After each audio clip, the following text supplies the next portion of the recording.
on behalf of Ms. Durden. Hello, Mr. Cho. All right. Hi. And position 3, Julian Jamal Conley. Good afternoon, Judge. Jackie Patterson for Mr. Conley. All right. Hello, Mr. Patterson.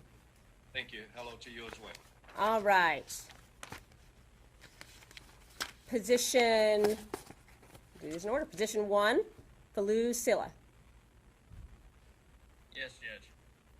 Is that Mr. We Is that actually Mr. took over- Silla? Real fast. Is that Mr. Silla right there? Can you hear me, sir? Okay. All right. How you doing? I'm doing fine. Thank you. All right. I'm sorry, Mr. Boggs. Wanted to make sure we had the right camera. All right. Go ahead.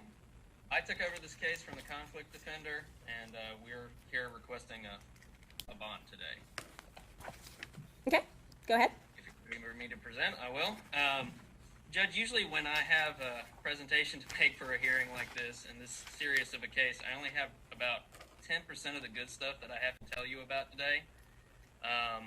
We frequently hear about people being involved and rewarded in their communities, and regarding people who lead by example in helping others, those who act selflessly.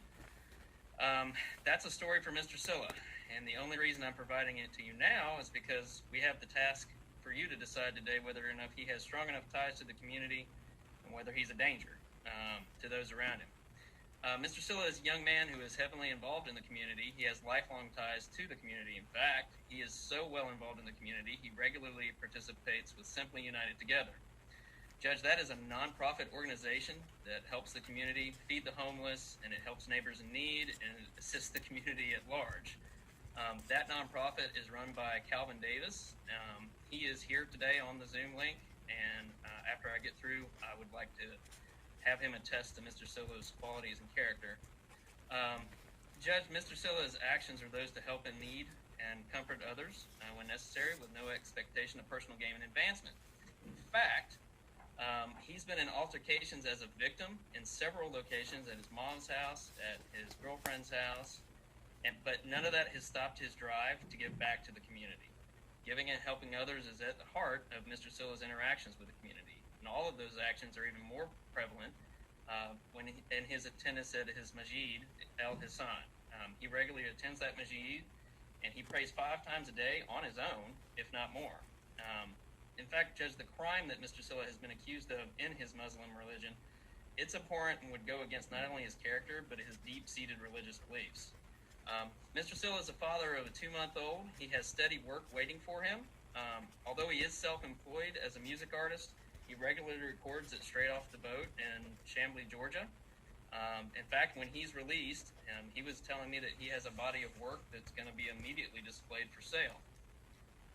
So, Judge, this isn't a normal case for the charge that Mr. Silla faces. There is no evidence of a robbery by Mr. Silla. There was no weapon found on Mr. Silla. The clothing worn by the person who allegedly committed these offenses was not found on him. Sorry? The pants, the jacket, even the face masks that were used were not found on Mr. Silla's person nor in his house. There's no evidence of gang activity, no evidence of a fight or anything of that nature. Even though the purpose of this hearing is not to delve into those facts, we believe that there may actually be an identification issue in addition to the above. Mr. Silla was in the West Side area when this crime occurred and not in College Park where it actually happened. Your Honor, it would be out of Mr. Silla's character to think he poses a risk of flight or anything other than an asset to the community, and I'm sure you're aware it's within Your Honor's discretion to make additional requirements to a bond to assure that both the court and the state would be satisfied with any bond you see fit to give. Mr. Calvin, again, is here today, and at this time I would like to ask you to listen to what he has to say about Mr. Silla's character. Mr. Davis, are you still here? Yep, I'm here. Go ahead, Mr. Davis. All right, how you doing today? I'm doing well, thank you. I'm going to ask you to raise your right hand, unless you want to swear him in. You can do it, it's fine. Okay. Mr. Davis, do you swear that the facts, evidence, and testimony you're about to give the court will be the truth, the whole truth, and nothing but the truth under penalty of perjury? Yes, I do. Okay, you can lower your hand, state your name for the record, and then I guess let us know what you Calvin Davis. And I can begin? Yes, sir. Okay. Like you said, I run a nonprofit organization called Simply United Together, and it's an umbrella of different different activities that we do in the community. And Falou, what I had them under was an initiative called Make the Hood Great Again. And what I was trying to do with that is incorporate young people with